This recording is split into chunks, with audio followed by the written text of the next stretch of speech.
আজি 21/9/2024 বৰ্ষৰ প্ৰাতঃ মুৰলী। ওম শান্তি। বাপ দাদা মধুবন। আজি বাবাই কৈছে, মৰমৰ সন্তানসকল, পিতা কল্পই কল্পই আহি তোমালোক সন্তানসকলক নিজৰ পৰিচয় দিয়ে। তোমালোকেও সকলোকে পিতাৰ যথাৰ্থ পৰিচয় দিব লাগে। প্ৰশ্ন: সন্তানসকলৰ কোনটো প্ৰশ্ন শুনি পিতাও আচম্বিত হয়? উত্তৰ: সন্তানসকলে কয়, বাবা, আপোনাৰ পৰিচয় দিয়াটো বহুত কঠিন। আমি আপোনাৰ পৰিচয় কেনেকৈ দিওঁ? এইটো প্ৰশ্ন শুনি পিতাও আচম্বিত হয়। যিহেতু তোমালোকক পিতাই নিজৰ পৰিচয় দিছে, গতিকে তোমালোকেও আনক পিতাৰ পৰিচয় দিব পাৰা। এই ক্ষেত্ৰত কঠিনতাৰ কথাই নাই। এয়াতো বহুত সহজ। আমি সকলো আত্মা নিৰাকাৰ, গতিকে আমাৰ পিতাও নিৰাকাৰেই হ'ব। ওম শান্তি।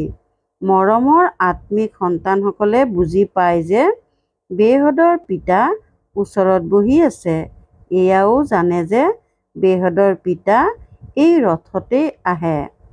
যিহেতু বাপ দাদাই কয়, এই কথাটিতো জানে যে এওঁ শিৱ বাবাই হয় আৰু তেওঁ এই ৰথত বহি আছে, নিজৰ পৰিচয় দি আছে। সন্তানসকলে জানে যে তেওঁ হৈছে বাবা আৰু বাবাই মত দিয়ে যে আত্মিক পিতাক স্মৰণ কৰা, তেতিয়া পাপ ভস্ম হৈ যাব, যাক যোগ অগ্নি বুলি কোৱা হয়। এতিয়া তোমালোকে পিতাকটো চিনি পাইছা, গতিকে কেতিয়াবা জানো এনেকৈ ক'বা যে পিতাৰ পৰিচয় আনক কেনেকৈ দিওঁ? তোমালোকেও বেহদৰ পিতাৰ পৰিচয় পাইছা, গতিকে তোমালোকে নিশ্চয় আনকো দিব পাৰা। পৰিচয় কেনেকৈ দিওঁ? এইটো প্ৰশ্নই উঠিব নোৱাৰে। যেনেকৈ তোমালোকে পিতাক চিনিছা, তেনেকৈ তোমালোকে ক'ব পাৰা যে আমাৰ আত্মাসকলৰ পিতা এজনেই। এই ক্ষেত্ৰত বিভ্ৰান্ত হোৱাৰ দৰকাৰ নাথাকে। কোনোৱে কয়, বাবা, আপোনাৰ পৰিচয় দিয়া বহুত কঠিন। হেৰৌ, পিতাৰ পৰিচয় দিয়া, তাত কঠিনতাৰ কোনো কথাই নাই। জন্তুবোৰেও ইংগিতেৰে বুজি পায় যে মই অমুকৰ সন্তান। তোমালোকেও জানা যে আমাৰ অৰ্থাৎ আত্মাসকলৰ তেওঁ হৈছে পিতা। আমি আত্মাসকলে এতিয়া এই শৰীৰত প্ৰৱেশ কৰিছোঁ। যিদৰে পিতাই বুজাইছে যে আত্মা অকাল মূৰ্ত, এনেকুৱা নহয় যে তেওঁৰ একো ৰূপ নাই। সন্তানসকলে চিনি পালে একেবাৰে সাধাৰণ কথা। আত্মাসকলৰ এজনেই নিৰাকাৰ পিতা। আমি সকলো আত্মা ভাই ভাই, পিতাৰ সন্তান। পিতাৰ পৰা আমি উত্তৰাধিকাৰ পাওঁ। এয়াও জানে যে জগতত এনেকুৱা কোনো সন্তান নাই যিয়ে পিতাক আৰু পিতাৰ ৰচনাক নাজানে। পিতাৰ ওচৰত কি সম্পত্তি আছে, সেয়া সকলো জানে। এয়া হয়েই আত্মা আৰু পৰমাত্মাৰ মেলা। এয়া হৈছে কল্যাণকাৰী মেলা। পিতা হয়েই কল্যাণকাৰী, বহুত কল্যাণ কৰে। পিতাৰ পৰিচয় পালে তেতিয়া বুজি পোৱা যায় যে বেহদৰ পিতাৰ পৰা আমি বেহদৰ উত্তৰাধিকাৰ লাভ কৰোঁ। বাকী যি সন্ন্যাসী গুৰু আছে, তেওঁলোকৰ যিসকলে গুৰুৰ উত্তৰাধিকাৰৰ কথা গম নাপায়, সেয়া গুৰুৰ ওচৰত কি সম্পত্তি আছে সেয়া কোনোবা শিষ্যই কাৎচিতহে জানিব। তোমালোকৰ বুদ্ধিত আছে তেওঁ হৈছে শিৱ বাবা। সম্পত্তিও বাবাৰ ওচৰত থাকে। সন্তানসকলে জানে বেহদৰ পিতাৰ ওচৰত সম্পত্তি আছে, বিশ্বৰ বাদশ্বাহী স্বৰ্গ। এই কথাবোৰ তোমালোক সন্তানসকলৰ বাহিৰে আন কাৰো বুদ্ধিত নাই। লৌকিক পিতাৰ ওচৰত কি সম্পত্তি আছে, সেয়া তেওঁৰ সন্তানেহে জানে। এতিয়া তোমালোকে ক'বা যে আমি জীৱন্তে পাৰলৌকিক পিতাৰ হৈছোঁ, তেওঁৰ পৰা কি পোৱা যায়? সেয়াও জানো। আমি প্ৰথমে শূদ্ৰ কুলত আছিলোঁ, এতিয়া ব্ৰাহ্মণ কুলত আহি গ'লোঁ। এইটো জ্ঞান আছে যে বাবাই এই ব্ৰহ্মাৰ শৰীৰত প্ৰৱেশ কৰে। এওঁ প্ৰজাপিতা ব্ৰহ্মা বুলি কোৱা হয়। তেওঁতো অৰ্থাৎ শিৱ হৈছে সকলো আত্মাৰেই পিতা। এওঁক অৰ্থাৎ প্ৰজাপিতা ব্ৰহ্মাক গ্ৰেট গ্ৰেট গ্ৰেণ্ডফাদাৰ বুলিও কয়। এতিয়া আমি তেওঁৰ সন্তান হৈছোঁ। শিৱ বাবাৰ বাবেতো কোৱা হয় যে তেওঁ সকলোতে বিৰাজমান, সৰ্বজ্ঞ। এয়াও তোমালোক সন্তানসকলে বুজি পোৱা যে তেওঁ কেনেকৈ ৰচনাৰ আদি মধ্য অন্তৰ জ্ঞান দিয়ে। তেওঁ সকলো আত্মাৰেই পিতা। তেওঁক নাম ৰূপৰ পৰা উপৰাম বুলি কোৱাটো ভুল। তেওঁৰ নাম ৰূপো স্মৃতিত আছে। ৰাত্ৰিও পালন কৰা হয়, জয়ন্তীটো মনুষ্যৰ হয়। শিৱ বাবাৰ ৰাত্ৰি বুলি কোৱা হয়। সন্তানসকলে বুজি পায় যে ৰাত্ৰি কাক কোৱা হয়। ৰাতি ঘোৰ অন্ধকাৰ হৈ যায়, অজ্ঞান অন্ধকাৰ নহয় জানো? জ্ঞান সূৰ্য প্ৰকট হ'ল, অজ্ঞান অন্ধকাৰ বিনাশ হ'ল। এতিয়াও এনেকৈ গায়, কিন্তু অৰ্থ একোৱেই নুবুজে। সূৰ্য কোন, কেতিয়া প্ৰকট হ'ল একোৱে নুবুজে। পিতাই বুজায়। জ্ঞান সূৰ্যক জ্ঞান সাগৰ বুলিও কোৱা হয়। বেহদৰ পিতা হৈছে জ্ঞানৰ সাগৰ। সন্ন্যাসী গুৰু গোসাঁই আদিয়ে নিজক শাস্ত্ৰৰ হৰ্তা-কৰ্তা বুলি ভাবে। সেয়া সকলো হৈছে ভক্তি। বহুতে বেদ শাস্ত্ৰ আদি পঢ়ি বিদ্বান হয়। পিতাই আত্মিক সন্তানসকলক বুজায়। ইয়াক আত্মা পৰমাত্মাৰ মেলা বুলি কোৱা হয়। তোমালোকে বুজি পোৱা যে পিতা এই ৰথত আহিছে। এই মিলনকেই মেলা বুলি কয়। যেতিয়া আমি ঘৰলৈ যাওঁ, তেতিয়া সেয়াও মেলা হয়। ইয়াত পিতাই নিজে বহি পঢ়ায়। তেওঁ পিতাও হয়, শিক্ষকো হয়। এই এটা কথাই ভালদৰে ধাৰণ কৰা নাপাহৰিবা। এতিয়া পিতাটো হৈছে নিৰাকাৰ। তেওঁৰ নিজৰ শৰীৰ নাই, তেন্তে নিশ্চয় ল'বলগীয়া হয়। সেয়েহে নিজেই কয়, মই প্ৰকৃতিৰ আধাৰ লওঁ, নহ'লে কেনেকৈ শুনাম? শৰীৰ অবিহনেতো কথা ক'ব নোৱাৰি। সেয়েহে পিতা এই শৰীৰত প্ৰৱেশ কৰে। তেওঁৰ নাম ৰাখিছে ব্ৰহ্মা। আমিও শূদ্ৰৰ পৰা ব্ৰাহ্মণ হ'লে তেতিয়া নাম সলনি হোৱা উচিত। তোমালোকৰতো নাম ৰখা হৈছিল, কিন্তু তাৰ মাজতো চোৱা, কিছুমানতো নায়েই। সেয়েহে ব্ৰাহ্মণৰ মালা নাথাকে। ভক্তমালা আৰু ৰুদ্ৰমালাৰহে গায়ন আছে। ব্ৰাহ্মণৰ মালা নাথাকে। বিষ্ণুৰ মালাটো চলি আহিছে। প্ৰথম নম্বৰৰ মালাৰ দানা কোন? কোৱা হ'ব যুগল। সেয়েহে সূক্ষ্মবতনতো যুগল দেখুওৱা হৈছে। বিষ্ণুকো 4খন ভুজাৰ দেখুৱাই দিছে। 2খন ভুজা লক্ষ্মীৰ, 2খন ভুজা নাৰায়ণৰ। পিতাই বুজায়, মই ধোবী। মই যোগ বলৰ দ্বাৰা তোমালোক আত্মাসকলক শুদ্ধ কৰি তোলো। তথাপি তোমালোক বিকাৰগ্ৰস্ত হৈ নিজৰ অলংকৰণেই নষ্ট কৰি দিয়া। পিতাই সকলোকে শুদ্ধ কৰি তুলিবলৈ আহে। আত্মাসকলক আহি শিকায়। তেন্তে শিকাওঁতাজনক নিশ্চয় ইয়াতেই নালাগিব জানো? এনেকৈ আহ্বানো জনায় যে আহি আমাক পাৱন কৰি তোলক। কাপোৰ মলিয়ন হ'লে তেতিয়া সেই ধুই শুদ্ধ কৰি তোলা হয়। তোমালোকেও মাতা, হে পতিত পাৱন বাবা, আহি আমাক পাৱন কৰি তোলক। আত্মা পাৱন হ'লে তেতিয়াহে শৰীৰো পাৱন হ'ব। সেয়েহে প্ৰথম মুখ্য কথা হ'ল পিতাৰ পৰিচয় দিয়া। পিতাৰ পৰিচয় কেনেকৈ দিওঁ? এইটো প্ৰশ্নই সুধিব নোৱাৰা। তোমালোককো পিতাই পৰিচয় দিছে। সেইবাবেতো তোমালোক আহিছা। পিতাৰ ওচৰলৈ আহা। পিতা ক'ত আছে? এই ৰথত। সেয়া হৈছে অকাল আসন। তোমালোক আত্মাসকলো হৈছা অকাল মূৰ্ত। এই সকলোবোৰ তোমালোকৰ আসন। য'ত তোমালোক আত্মাসকল বিৰাজমান হৈ আছা, সেই অকাল আসনটো জ্বৰ হৈ নগ'ল জানো? তোমালোকে জানা, মই অকাল মূৰ্ত অৰ্থাৎ নিৰাকাৰ, যাৰ সাকাৰ ৰূপ নাই। মই আত্মা অবিনাশী, কেতিয়াও বিনাশ হ'ব নোৱাৰে। এটা শৰীৰ এৰি আন এটা লওঁ। মোৰ আত্মাৰ ভূমিকা অবিনাশী ৰূপত নিৰ্ধাৰিত হৈ আছে। আজিৰ পৰা ৫,০০০ বছৰ পূৰ্বেও মোৰ এনেকুৱাই ভূমিকা আৰম্ভণি হৈছিল। এক বৰ্ষৰ পৰা আমি ঘৰৰ পৰা ইয়ালৈ ভূমিকা পালন কৰিবলৈ আহোঁ। এয়া হৈছেই ৫,০০০ বছৰৰ চক্ৰ। তেওঁলোকেতো লাখ লাখ বছৰ বুলি কৈ দিয়ে। সেয়েহে কেইটিমান বছৰৰ কথা বিচাৰত নাহে। গতিকে সন্তানসকলে এনেকৈ কেতিয়াও ক'ব নোৱাৰে যে আমি কাৰোবাক পিতাৰ পৰিচয় কেনেকৈ দিওঁ। এনেকুৱা প্ৰশ্ন কৰিলে আচম্বিত হওঁ।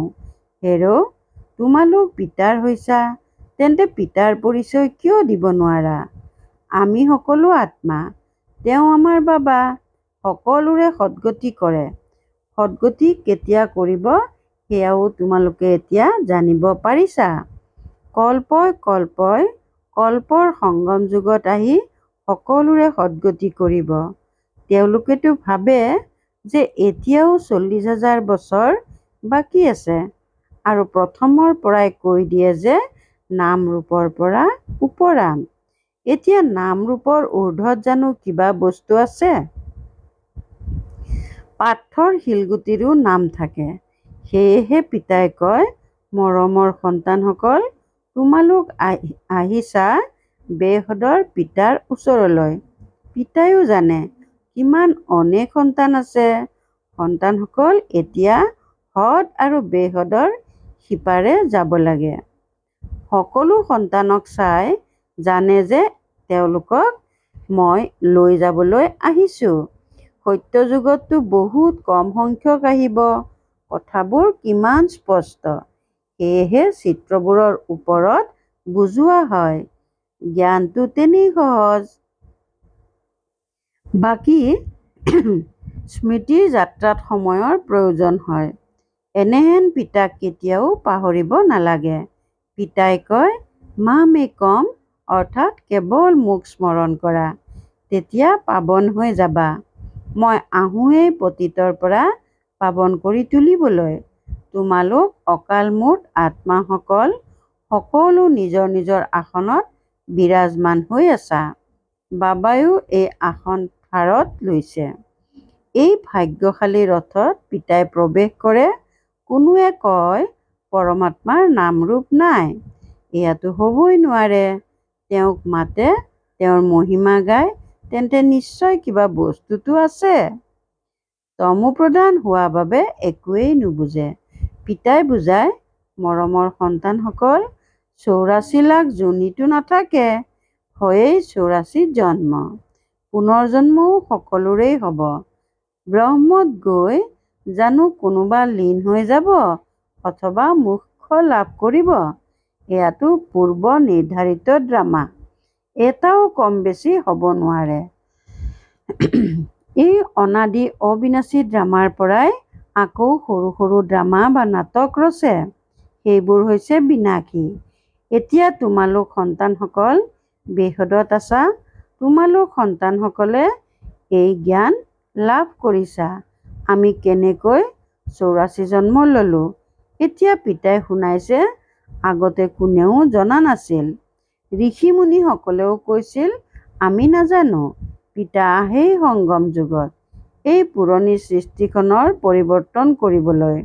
ব্ৰহ্মাৰ দ্বাৰা পুনৰাই নতুন সৃষ্টি স্থাপন কৰে। তেওঁলোকেতো লাখ লাখ বছৰ বুলি কৈ দিয়ে। তেতিয়াতো কোনো কথা স্মৃতিলৈ আহিব নোৱাৰে। কোনো মহাপ্ৰলয়ো নহয়। পিতাই ৰাজযোগ শিকায়, আকৌ তোমালোকে ৰাজ্য লাভ কৰা। ইয়াত সংশয়ৰ কোনো কথাই নাই। তোমালোক সন্তানসকলে জানা যে প্ৰথম নম্বৰত সকলোতকৈ মৰমৰ হৈছে পিতা। তাৰ পাছতেই মৰমৰ হৈছে শ্ৰীকৃষ্ণ। তোমালোকে জানা যে শ্ৰীকৃষ্ণ হৈছে স্বৰ্গৰ প্ৰথম ৰাজকুমাৰ, প্ৰথম নম্বৰৰ। তেওঁৱেই আকৌ ৮৪ জন্ম লয়। তেওঁৰে অন্তিম জন্মত মই প্ৰৱেশ কৰোঁ। এতিয়া তোমালোক পতিতৰ পৰা পাৱন হ'ব লাগে। পতিত পাৱন পিতাহে পানীৰ নদীয়ে জানো পাৱন কৰিব পাৰে? এই নদীবোৰতো সত্যযুগত থাকে। তাতো পানী বহুত শুদ্ধ হৈ থাকে। আৱৰ্জনা আদি একোৱেই নাথাকে। ইয়াততো কিমান আৱৰ্জনা পৰি থাকে। বাবাই এইবোৰ দেখিছে। সেই সময়তো জ্ঞান নাছিল। এতিয়া আচৰিত লাগে পানীয়ে কেনেকৈ পাৱন কৰি তুলিব। সেয়েহে পিতাই বুজায়, মৰমৰ সন্তানসকল, কেতিয়াও এইটো ভাবি বিভ্ৰান্ত নহ'বা যে পিতাক কেনেকৈ স্মৰণ কৰোঁ। হেৰৌ, তোমালোকে পিতাক স্মৰণ কৰিব নোৱাৰানে? সেয়া হৈছে কোষৰ সন্তান, তোমালোক হৈছা তুলনীয়া সন্তান। তুলনীয়া সন্তানে যিজন পিতাৰ পৰা সম্পত্তি লাভ কৰে তেওঁক জানো পাহৰিব পাৰে? বেহদৰ পিতাৰ পৰা বেহদৰ সম্পত্তি পোৱা যায়, তেন্তে তেওঁক পাহৰিব লাগে জানো? লৌকিক সন্তানে পিতাক পাহৰে জানো? কিন্তু ইয়াত মায়াৰ বিৰুদ্ধাচৰণ হয়। মায়াৰ যুদ্ধ চলে। গোটেই জগতখনেই হৈছে কৰ্মক্ষেত্ৰ। আত্মাই এই শৰীৰত প্ৰৱেশ কৰি ইয়াত কৰ্ম কৰে। পিতাই কৰ্ম অকৰ্ম বিকৰ্মৰ ৰহস্য বুজায়। এই ৰাৱণ ৰাজ্যত কৰ্ম বিকৰ্ম হৈ যায়। তাত ৰাৱণ ৰাজ্যই নাই, গতিকে কৰ্ম অকৰ্ম হৈ যায়। বিকৰ্ম একোৱেই নহয়। এয়াতো বহুত সহজ কথা। ইয়াত ৰাৱণ ৰাজ্য কৰ্ম বিকৰ্ম হৈ যায়। সেয়েহে বিকৰ্মৰ শাস্তি ভুগিবলগীয়া হয়। এনেকৈ জানো কোৱা হ'ব যে ৰাৱণ অনাদি? নহয়। আধা কল্প হৈছে ৰাৱণ ৰাজ্য, আধা কল্প হৈছে ৰাম ৰাজ্য। তোমালোক যেতিয়া দেৱতা আছিলা তেতিয়া তোমালোকৰ কৰ্ম অকৰ্ম হৈছিল। এতিয়া এয়া হৈছে জ্ঞান। সন্তান হৈছা যেতিয়া পঢ়াও পঢ়িব লাগে, বছ। তাৰ পাছত আৰু একো পেচাগত কাম-কাজ আদিৰ খেয়ালো আহিব নালাগে। কিন্তু গৃহস্থালীত থাকি পেচাগত কাম-কাজ আদি কৰোঁতাও আছে। সেয়েহে পিতাই কয়, পদুম ফুলৰ সমান হৈ থাকা। তোমালোক এনেকুৱা দেৱতা হ'বলৈ গৈ আছা। সেই অলংকাৰ বিষ্ণুক দিয়া হৈছে, কাৰণ তোমালোকৰ ক্ষেত্ৰত শোভা নাপাব। বিষ্ণুৰ ক্ষেত্ৰত শোভা পায়। সেই বিষ্ণুৰেই দুটি ৰূপ, লক্ষ্মী আৰু নাৰায়ণ হ'বগৈ। সেয়া হৈছে অহিংসা পৰম দেৱী দেৱতা ধৰ্ম। কোনো বিকাৰৰ কাম কটাৰীও নাথাকে আৰু নতুন কাজিয়া পেচাল আদিও নহয়। তোমালোক দৈত্য অহিংসক। সত্যযুগৰ মালিক আছিলা। নামেই হৈছে সোণালী যুগ। সোণৰ সৃষ্টি। আত্মা আৰু শৰীৰ উভয়ে কাঞ্চন হৈ যায়। কাঞ্চন কায়া কোনে কৰি তোলে? পিতাই। এতিয়া লৌহ যুগ নহয় জানো? এতিয়া তোমালোকে কোৱা সত্যযুগ অতীত হৈ গ'ল। কালি সত্যযুগ আছিল। তোমালোকে ৰাজ্য কৰিছিলা। তোমালোক জ্ঞানেৰে পৰিপূৰ্ণ হৈ গৈ থাকা। সকলোতো একেধৰণৰ নহ'ব। ভাল বাৰু। অতি মৰমৰ কল্পৰ পাছত পুনৰাই মিলিত হোৱা সন্তানসকলৰ প্ৰতি মাতা-পিতা বাপ-দাদাৰ স্নেহপূৰ্ণ স্মৰণ আৰু সুপ্ৰভাত। আত্মিক পিতাৰ আত্মিক সন্তানসকলক নমস্কাৰ। ধাৰণাৰ বাবে মুখ্য সাৰ ১ নম্বৰ, মই আত্মা, অকাল আসনধাৰী এইটো স্মৃতিত থাকিব লাগে। হদ আৰু বেহদৰ সিপাৰে যাব লাগে। সেয়েহে হদত বুদ্ধি আবদ্ধ কৰিব নালাগে। ২ নম্বৰ, বেহদৰ পিতাৰ পৰা সম্পত্তি পোৱা যায়, এইটো নিচাত থাকিব লাগে। কৰ্ম অকৰ্ম বিকৰ্মৰ গতি জানি বিকৰ্মৰ পৰা হাত সাৰি থাকিব লাগে। পঢ়াৰ সময়ত পেচাগত কাম-কাজ আদিৰ পৰা বুদ্ধি আঁতৰাই দিব লাগে। বৰদান, শ্ৰীমত ৰূপী লেকাম মজবুত কৰি মনক বশ কৰোঁতা বালক তথা মালিক হোৱা। শ্ৰীমত ৰূপী লেকাম মজবুত কৰি মনক বশ কৰোঁতা বালক তথা মালিক হোৱা। জগতৰ লোকে কয় মন হৈছে ঘোঁৰা, যি বহুত বেগতে দৌৰে। কিন্তু তোমালোকৰ মন ইফালে সিফালে দৌৰিব নোৱাৰে, কিয়নো শ্ৰীমত ৰূপী লেকাম মজবুত। যেতিয়া মন বুদ্ধি কাষৰীয়া দৃশ্য চাবলৈ লাগি যায়, তেতিয়া লেকাম ঢিলা হৈ যোৱাৰ কাৰণে মন চঞ্চল হৈ যায়। সেইকাৰণে যেতিয়াই কোনো পৰিস্থিতি আহে মন চঞ্চল হয়, তেতিয়া শ্ৰীমদ ৰূপী লেকাম মজবুত কৰি দিয়া, তেতিয়া লক্ষ্যত উপস্থিত হৈ যাবা। বালক তথা মালিক হওঁ, এইটো স্মৃতিৰে অধিকাৰী হৈ মনক নিজৰ বশ কৰি ৰাখা। শ্লোগান: সদায় নিশ্চয়তা থাকিব লাগে যে যি হৈ আছে সেয়াও ভাল, আৰু যি হ'বলগীয়া আছে সেয়া আৰু ভাল হ'ব। তেতিয়া অচল অটল হৈ থাকিবা। ওম শান্তি। ইচ্ছামাত্ৰম অবিদ্যা স্থিতিৰ অনুভৱ কৰিবলৈ আৰু কৰাবলৈ আজিৰ অব্যক্ত সংকেত: সদায় যাতে স্মৃতি থাকে যে মই সৰ্বশক্তিমান পিতাৰ সন্তান, মাষ্টাৰ সৰ্বশক্তিমান। সৰ্বশক্তি মোৰ শস্ত্ৰ আৰু অলংকাৰ। অলংকাৰধাৰী আত্মা সদায় সমৰ্থ বা বিজয়ী হৈ থাকিব। তেওঁ কেতিয়াও কোনো পৰিস্থিতিত অস্থিৰ নহ'ব। সদায় একমাত্ৰ পিতা, আন কোনো নাই। এইটো স্মৃতিৰে মহাবীৰ হোৱা, তেতিয়া বিজয়ী হৈ থাকিবা। মস্তকত বিজয়ৰ অবিনাশী তিলক চিকমিকাই থাকিব। ওম